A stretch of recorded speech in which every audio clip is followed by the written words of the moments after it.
going on, y'all? It's your boy Trey Bricks, and today I had the pleasure of speaking with Zulma, who is part of our human resources department, but she's thinking about making a jump over into being an investor and seeing how she can help out the acquisitions department and seeing exactly where she fits in. So she did like a little Q&A for me just to kind of see exactly what I did when it came to prospecting. And so I thought it would be beneficial. I've kind of recorded that Q&A and gave it to you guys as content. So hopefully you guys enjoy. And if you guys have any questions, always don't hesitate to message me or reach out in some kind of way. You can reach me on Instagram at realestatetrey, or you can send me an email at realestatewithtray@gmail.com, or you can just, leave a comment here or whatever you want to do. So without further ado, let's get into it.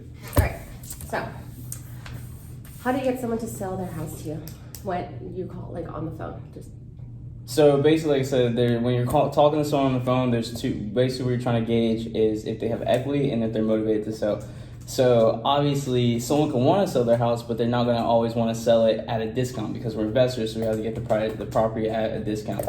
So for example, if a house is worth $100,000, then you know that as an investor, we're going to try to get it at $70,000 minus the repairs. Equity is basically how much money do they have into the home. How much of the loan has been paid off? Ultimately, what this person's net worth is. Exactly.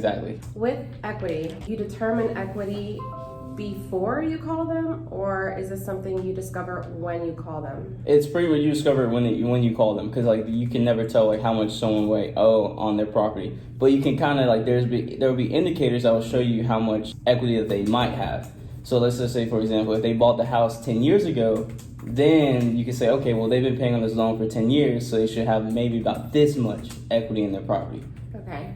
And once you, like, with that example of they bought this house 10 years, so clearly they've been living in this house, paying it for 10 years. Mm-hmm. There has to be a certain amount of equity in there, right? Right.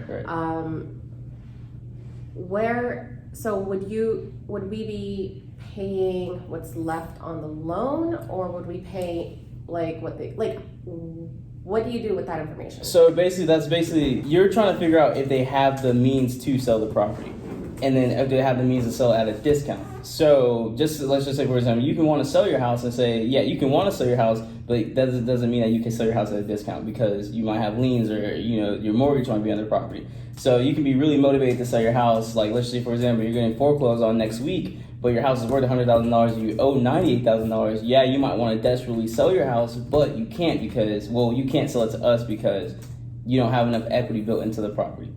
So that's where it said you have to have equity and motivation. So motivation is basically how bad you want to sell the house, and then equity is like the means to sell the house. Like, do you have the means to sell it? Okay, so means to sell the house. For means to sell the house, we would be looking for someone, obviously equity would be great. The more equity, the better, right? Right, exactly. Okay. Correct. That's in any situation, yes. Okay, so if somebody has been living in their house, what are some reasons that somebody had lived in their house for 10 years or whatever, and then they have all this equity into their house, they may not have liens on it, like, why would they want to sell that house to you? Because so life is always life is always changing for people. Like, you never know. So it's like you might have bought this house 10 years ago and your kids were 8 years old. Now they're all 18. They all went to college. Now you want to downsize, or you just got laid off from your job, or all your family moved to like Michigan. You know what I'm saying? So there's always like various factors that to show that someone might want to sell their property, especially at a discount. So mainly financial distress, like bankruptcy, a family member died. Those things are usually like motivating factors. So that's kind of why someone with equity might want to sell their properties, due to like financial distress or like death in the family, relocation, all that stuff like that. Okay, so those would be like motivators, right? Right, exactly, like motivators, right. And so, right, it's not really too much to do with equity, but equity is just like a qualifying factor. So you're on the phone with someone, and then you determine that they have, what would you say it was, $100,000, and their equity is... Right, the house is worth $100,000, and how much equity do you want them to have? A little bit of equity or a lot of bit of equity in this example? You tell me. Give me an ideal situation. The ideal situation is that someone has let's just say, for example, someone owns a $100,000 house, they don't have a mortgage on it, they don't have any liens on the property, and they say, we want to sell this house today They don't have a mortgage. They don't have a mortgage, Okay. so they own it free and clear. So when you say free and clear, that means that they own it without any liens or they don't owe anyone, that kind of thing. The only thing they're responsible for is like their taxes, and that's it. And so they want to sell that house free and clear, and they say they want to sell it for anything that's below 60% of what it's worth. That would be like the ideal situation. Okay. What about, give me a situation where they have equity. So An ideal situation where that is where they have equity. So I mean, like, I'm sorry, where they have a loan. okay, the ideal situation is that they have a loan. Let's just say the house is worth $100,000. They've had a loan for 20 years. Now they only owe $20,000 on that mortgage. And so since they only owe $20,000 now, and they want $60,000 for this house, then the $20,000 is going to go to the bank, and then they're going to get $40,000, and we still get it at a 60% discount because the house is worth $100,000. So, Okay. see what I'm saying? So in that situation, it would be as the home seller. Mm-hmm. Okay.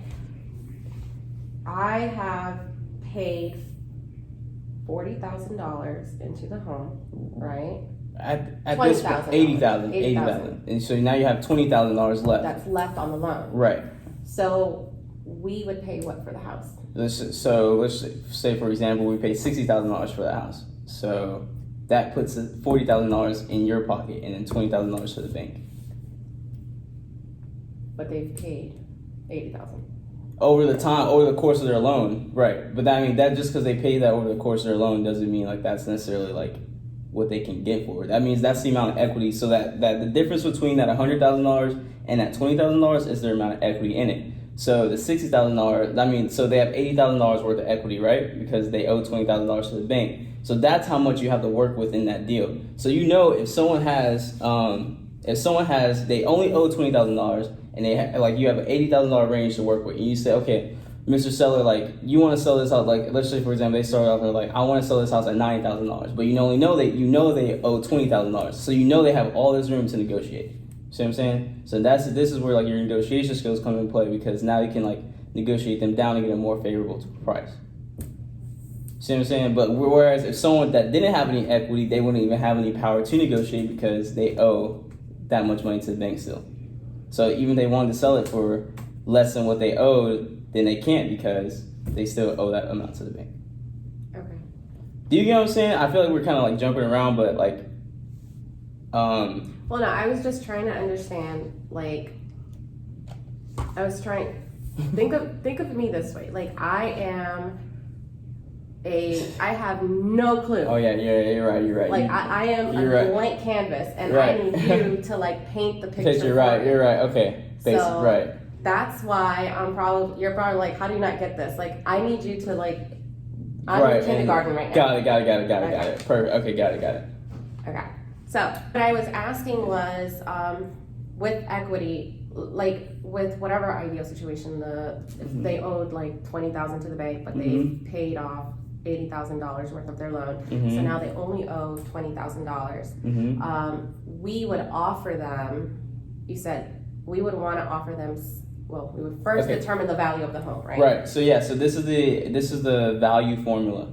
It's going to be for most investors. Ours might be a little bit different, but for most investors, this is kind of like the industry standard. It's going to be 70% of what the house is worth minus the repairs. So that's 70%. So if you get minus repairs, so if anything below that number is like great. But anything at that number, okay, you might be cutting it thin, you know what I'm saying? But like that's kind of like that's how you know you got a deal. So starting at, if you're starting at 70% minus repairs. So for all my examples, I just like to use $100,000 to make it easy. $100,000 and it needs 10,000 in repairs. So now you know that you need to get this house at 60,000, right? So you know that your number is $60,000, and the seller comes to you and says, I want to sell my house, but I owe the bank $30,000, right? So now you know that this person, the house is worth $100,000. They owe $30,000. So 100,000 minus 30,000 gives you 70,000, and that's how much equity that the homeowner has. Right. Okay. So since that's how much equity, that's basically how much room that they have to negotiate. So basically, if they wanted to, they could take $30,000 for this house and walk away with nothing and to get it sold. You're saying, but regardless, that $30,000 of equity that they don't have has to be paid at some point. So you know that we're going to be at $60,000. So now, since we're going to be at $60,000, if we were to buy it, the seller would get $30,000, the bank would get $30,000. And that's it. And we would get the house. And then we get the house at a discount, at a good price. Okay. So that's kind of how that works out. And so what kills deals is when someone doesn't have equity. So let's just say, for example, on that same deal, you know we have to be at $60,000. But we have to be at $60,000. You know the house is worth $100,000, but they owe the bank $75,000. Mm-hmm. And so we can't pay that much. We can't pay $75,000 to pay to the bank, so it's like it's a done deal. It's a dead deal, at least for us. Someone else might be able to make it work, but for our numbers, it's not going to work. What are our numbers? It's basically like that formula I gave you, kind of like that. It just depends. Like certain things tweak that a little bit, like depending on how old a house is, or the area that it's in, or like with the extent of the repairs. So those are kind of like more complicated things that kind of like that's another conversation. 3. Yeah, exactly. That's another time. That's like chapter 3. All right. So all right. So when you call somebody, okay, what do you have to do? Any homework before you call somebody? Like you get the address, you get your list. Right. You have the address, you have the phone number. Right. You do all of that part. But then before you dial that number, do you need to do any like homework on that exact property before you pick up the phone to dial, or do you just pick it up and then? So being in sales, like, what would you think you would need to know your product? I would want personally for me, I would want to know. I would try to get as much information on that property as I could before I called, so that I feel better prepared. So I'm not calling blindly. Right, exactly, 100%, and that's kind of like how I feel it too. But it's like, if you were trying to do this at scale, remember? So since we're trying to do it at scale, you want to get through as many numbers as possible. And basically as many no's as you get, the closer you are to a yes. So it's like, yeah, you can spend all that time qualifying, but let's just say, for example, they don't even want to sell. Now you wasted all that time getting all that information for someone that doesn't even want to sell. Right. So it's like, we rather get them on the phone first or talk to them first and then qualify rather than doing all that work up front to not know. You know what I'm saying? Okay. And so, but you still just like know your basic stuff. Like, I mean, like know the address, know the name of the person, and then it's like, then build off of that. But basically, like that's really all you need to know, like to pick up the phone and like contact them. And then after that, like while you're on the phone, you can do your due diligence. Like, okay, they say, I want to sell. Okay, cool. Now, click a button, put it in Zillow. I see the estimate's like 140, and the seller's telling me that they want 100,000. Okay, now they're cool. Now we go to the next step. I see, like you can do your due diligence like while you're on the phone too. But it's like there's no right or wrong answer, but just like for us, like I said, we're doing it at scale. Right. I'm only asking like best practices for us. Like what is like best practice for Jar House? Right. It'll be for us to just so for right now, how we handle our campaigns is we do a blitz. So we get our list and we just attack everyone on that list and basically we filter it through. So then once we filter it through, we spend like 4 days just sending as many text messages, cold calls, voicemails, etc., getting all the responses that we can and just dealing with that data. And then we kind of like filter our list. Okay, these are the ones that are interested. These are the ones that were not interested. These are the ones that we still haven't contacted. And then at the end of that blitz, then we want to go back through the list and then like cherry pick the ones that we think might be good leads. So cherry pick the ones that where we know they bought it 30 years ago, or like the husband might be deceased, or we know that it's vacant, that kind of thing. So it's like you're like looking for, because basically like, I think the research that you're talking about is just like different qualifiers and like that's what I meant. Like how do you determine, like before you pick up the phone to dial, do you at least know what the property is worth, or you can figure that out really quick. Essentially you don't, but like you just like figure that out like as you're going along. Like so it's like if I'm on the phone and the seller asks me, you get this a lot, is make me an offer. Then I say, that kind of depends on like the interior condition of your house, so I can't really just like, I would prefer not to just throw out a number without knowing the interior condition. Do you mind if I maybe give you a call back after I run some numbers, or what price would be beneficial for you, and then maybe I can see if I can meet your price, that kind of thing.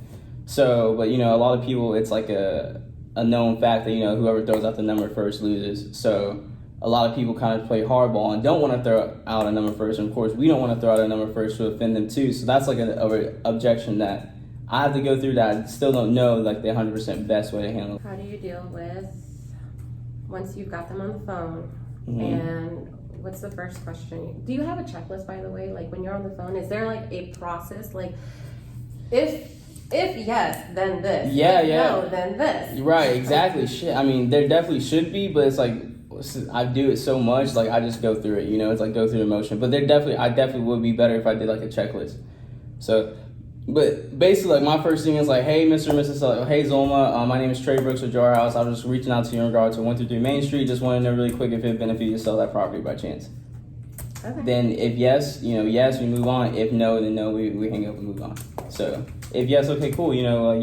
What's maybe make you consider selling at this point? And then they might tell you, the market's really great right now, and I'm really looking to get the highest and top dollar for my house. And that's not going to be a deal. But you just say, my kids just went to school, my husband just passed away, and I just need to downsize, and it's really becoming a financial burden on me. And then that might be something you can work with. See what I'm saying? So it's like basically you can kind of tell someone's motivation by like how they answer certain questions.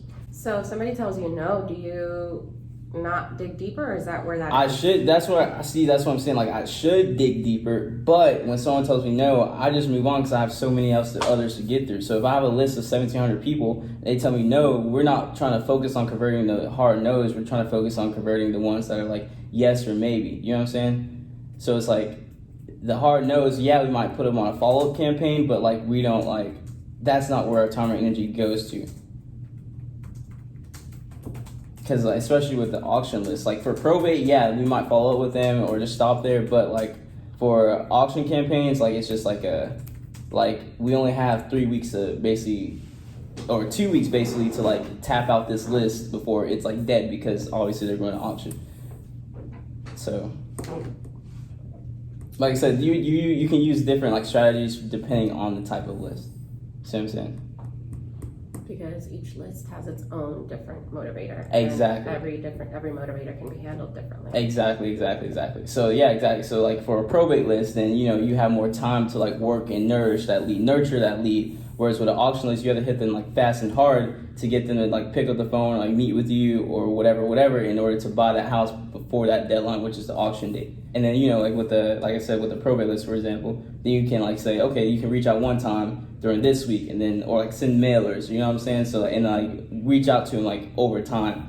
Whereas with auction or pre-foreclosure, you have to like hit them hard, fast. Okay. So with the auction and foreclosure, it's a lot more aggressive, I guess. And like you have to be more. So really, I guess it's because you're under such a time constraint. Mm-hmm. You just need to. You really don't have time to do any conversions or worry about them because your goal on that list is really just to get through to whoever you can and get as many as you can from that list. Right. It's kind of like just off the top because at the end of the day, you're not going to have time to really. Right. Exactly. That's the problem. Like, so right now it's just off the top. That's why, we're working on tweaking our systems and processes to get it to the point to where it's off the top. Then we can go back and then dig deeper into some of them, you know what I'm saying? But it's like we have to go fast because of the time constraint. Yeah. I do feel like with probate lists, it would be completely different because there's more time, right, and then B, it's a totally different angle. Right, exactly. There's the motivator there would not be the same motivator as right, exactly. The foreclosure list. Exactly. With probate, it may be like, well, now I have this whole property, I don't know what to do with it. Right, exactly. Whereas for pre-foreclosure, it's like I need to sell, otherwise they're going to take my house in 2 weeks. Right.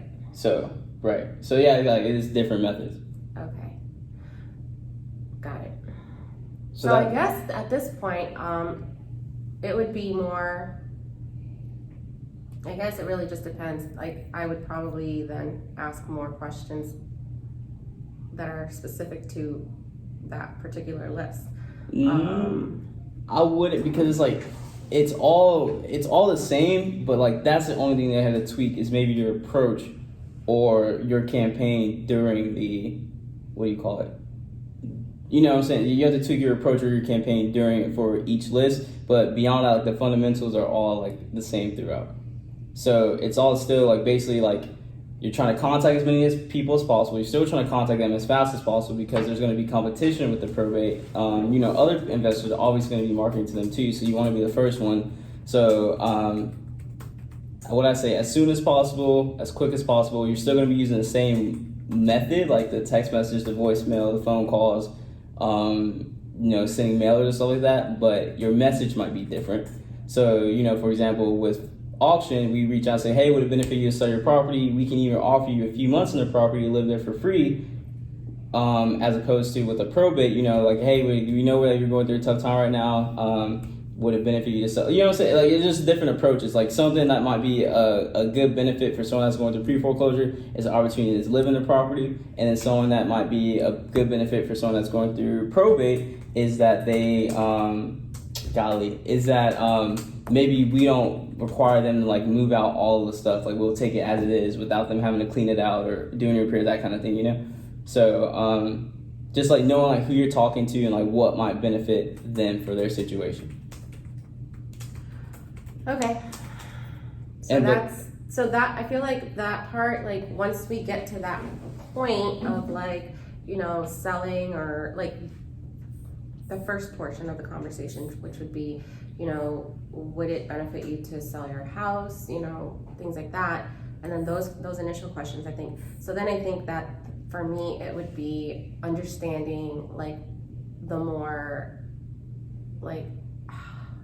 more house specific related questions, like, and then getting into like the numbers and right, yeah, explaining exactly. that. Right. So once you've talked to you have them on the phone, mm-hmm. they're motivated, mm-hmm. and they want to sell to you, mm-hmm. and now they're like, all right, yeah, I'd love to, you know, sell my house, or I'm interested, you know, you've got my attention. Mm-hmm. What's next step? So basically you qualify them, so which is basically what you just did. So you contacted them, that's basically step one. Then step two would be qualify. And what did I say were the two things we're making a deal? Motivation and equity. Yep, and you said that they're motivated, so that's qualifying the first thing. Then the second thing was equity. And so now that's where the numbers and stuff come into play. Okay, you see if they're motivated, you see, okay, yeah, they want to sell their house and they want to sell it ASAP. Basically, oh yeah, and another thing for motivation is basically how soon they want to sell your house. So you can gauge motivation by asking someone, okay, yeah, they say, yeah, I want to sell, okay, awesome. If I were able to, you know, to buy a house in 10 days, how soon would you want to sell? They may, oh, well, I want to sell 3 months from now or 6 months from now. You can tell they're kind of not that motivated. So that might be a retail lead. And retail is basically like if someone wants to list their house like top dollar. And so, and then investment lead is like, I need to sell my house tomorrow ASAP kind of thing. So, or like I'm willing to sell it in 10 days kind of thing. So that's like, you know, you can go based off their timeline too. And then the next step would be seeing if they have equity. So basically you need to say, okay, yeah, do you own the property free and clear? Or like, you know, is there a mortgage on the property? How much do you owe on a mortgage? Like that kind of thing. That's how you can determine their equity. You try to determine their motivation, determine their equity, and that gives you or you can say equity or like their asking price. So you can say, hey, like you're interested in selling, how much do you want to sell the property for? Like, you know, what's the best case scenario for you? If you're like, how much you want to sell it for? And then they tell you, like, and then let's say, for example, the house is worth $100,000 and you know that, then because of the area or like the zestimate or whatever, and they say, well, I only want like $60,000. Then okay, cool. Like you qualify that. And then step 3 would be the convert. So once they've been qualified, then you just convert them and say, you know, we look at houses all the time. When is there be a good time for me to come out, take a look at your property, just do a quick inspection, shake your hand, and see if we can do a deal. And that's it. So then it comes down to the numbers. So that's kind of like how you would have to know your numbers in a sense. So it's like you're on the phone, and I have software that's like, you know, I upload my list, and that way, like if someone calls me back, like after a text message, or like if we're texting, and this is really easy, like when you're texting someone, and they say, yes, I'm interested in selling, then you have that address, and you can just do like a quick look at it right then and there, like search the address in Google, pull it up on Zillow, and then just look at the estimate, and that can kind of give you a range, or pull it up on MLS, and that can give you a range of like all the houses that are selling that area for that, you know, at what price range. And then you try to determine like what they're willing to sell it at. or what they can sell it at. And so with pre-foreclosure, you already know that they have a mortgage on it because it's going to auction. Right, exactly. That So, makes sense. so for me, when I'm trying to figure out their equity, is I ask them, do you know how much you owe to the bank? Do you know how much your payoff is? That kind of thing. Where it'll be different with absentee owner list or a vacant list or a probate list. If you just say, you know, what's your asking price, and that can kind of give you a range of like how motivated they might be to sell their property or kind of thing. Because you don't know if those ones really have mortgages or not.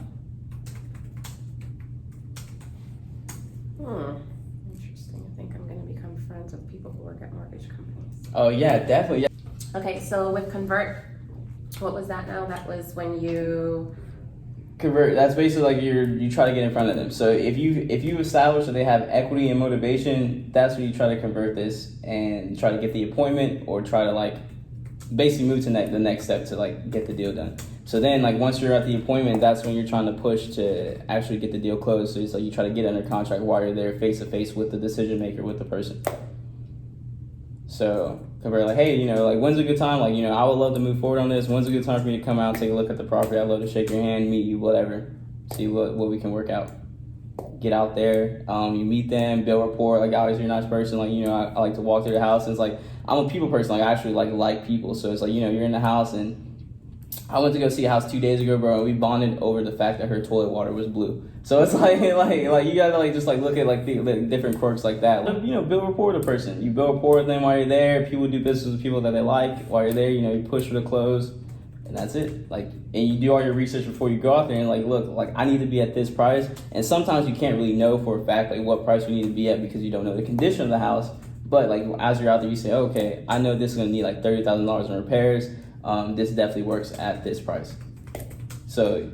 Okay, so with all of that being said, during the call, before you went out to see the house, there was no mention of number other than what their asking price would be.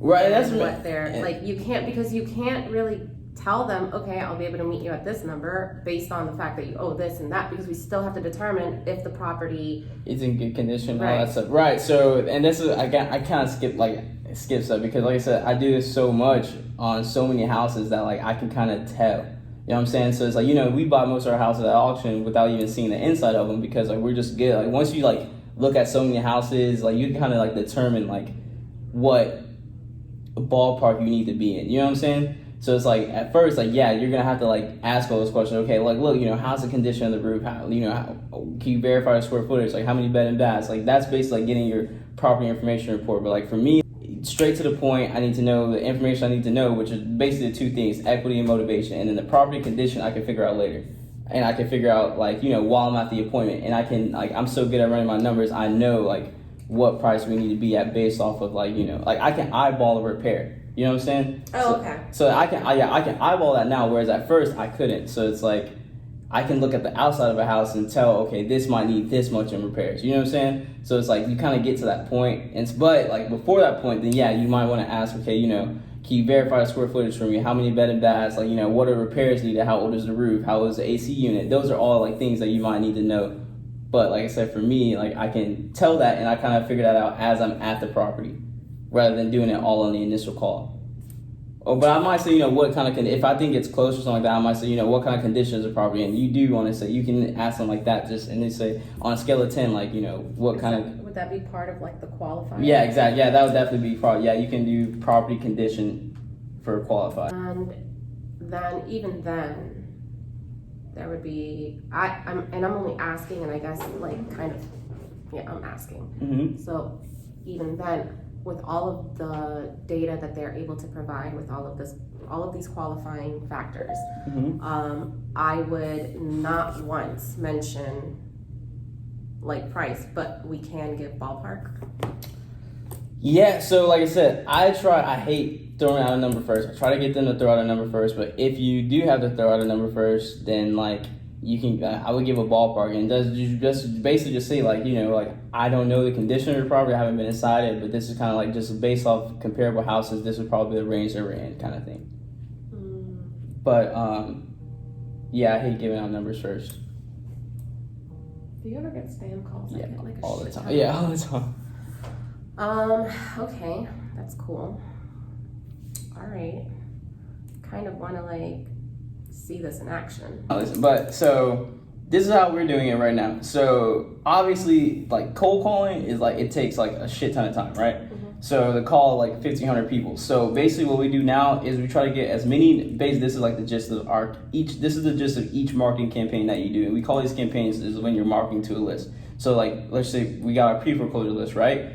Then your marketing campaign is basically how you're going to get in contact with those people. So our goal is to get as many contact as many people as fast as possible. And Zara's way of saying that is get as many no's as fast as possible, because there's always going to be more no's than yeses.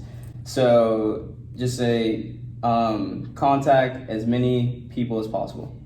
That's like goal number one. Because the more people you talk to, then it's a numbers game. The more people you talk to, then the more opportunities you have to convert, et cetera, et cetera. So contact as many people as possible, and then get as many no's as fast as possible. Because you can immediately delete those off your list. That makes your list small. It's like a funnel. You start 1,500, you get your no's, you take those off. Now it's smaller. Then now the ones that are interested. Then it's like the ones that have equity. Then the ones that are interested in selling. Then it goes to the appointments. Then the closed deals. So it's like a funnel. It starts as a funnel. So then in order to do this, we do a 4-day blitz. So it's basically how to do this at scale, how to touch or contact as many people as fast as possible. If they respond no, okay, that makes your funnel smaller. You delete them off the list. If they respond yes, then you give a little bit more time into it. That's when you might want to do a little bit more qualifying. And then you call, hey, we're texting you, said you might be interested in selling your property, and qualify them, et cetera, et cetera. Mainly, most of the deals I convert are pretty much off of text, because it brings the ones that do want to sell to the top, instead of you having to go through the whole entire list and someone doesn't answer, you get their voicemail, none of their numbers were kind of thing. You can kind of focus on the ones that do want to sell. So when you send these text messages, they don't know who you are.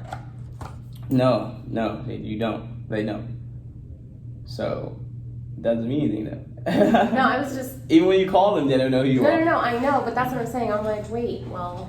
That's why I say, hey, and you can insert custom fields. So it's you can say, hey, inserts this person's first name. I'm reaching out to you in regard to your property and you can insert the property address, and then say, you just want to know if it benefit you to sell. That's it. That kind of thing. And it's we're tweaking the script to see what gives you a better response rate, what works better, et cetera, et cetera, et cetera. So it's that's still a work in progress, but that's basically the gist of it. It's just trying to figure out if they want to sell their house or not.